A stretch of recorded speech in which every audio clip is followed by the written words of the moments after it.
అన్నమయ్య జిల్లా లక్కిరెడ్డిపల్లిలో జరిగిన మహిళా హత్య కేసులో పోలీసులు ఇద్దరిని అరెస్ట్ చేశారు. ఆరు బయట నుంచి వచ్చిన నీటిని ఇంటి ముందు తోసిందని మహిళ గొంతు నులిమి గోడకు కొట్టడంతో ఆమెకు బలమైన గాయమైంది. తీవ్ర గాయాలతో గత నెల 24 నుంచి ఆసుపత్రిలో చికిత్స పొందుతున్న బాధితురాలు తాజాగా మృతి చెందింది. ఈ కేసులో తల్లి కొడుకులను పోలీసులు అరెస్ట్ చేసి మీడియా ముందు ప్రవేశపెట్టారు. అనంతరం వారిద్దరిని రిమాండ్కు తరలించామని డీఎస్పీ కృష్ణమోహన్ తెలిపారు.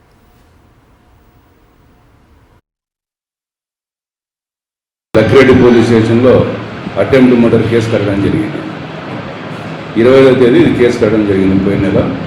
తర్వాత అప్పటి నుంచి ముద్దాయిలు పరారులో ఉన్నారు. ఈ నేపథ్యంలో ఈ యొక్క దెబ్బలు తగిన చిన్నక్కని కడప రిమ్స్ హాస్పిటల్ తీసుకుపోయినారు. తర్వాత అక్కడ మెరుగైన చికిత్స నిమిత్తము తిరుపతి రువి హాస్పిటల్ తీసుకుపోవడం జరిగింది.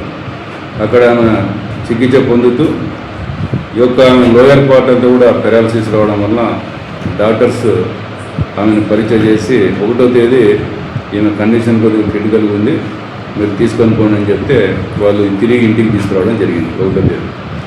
ఈ క్రమంలో ఈ నెల 7వ తేదీ 7/5 సాయంత్రం 5:20 గంటలకు ఆ చిన్నక్కనేమే ఆ రోజు ఈ వేణు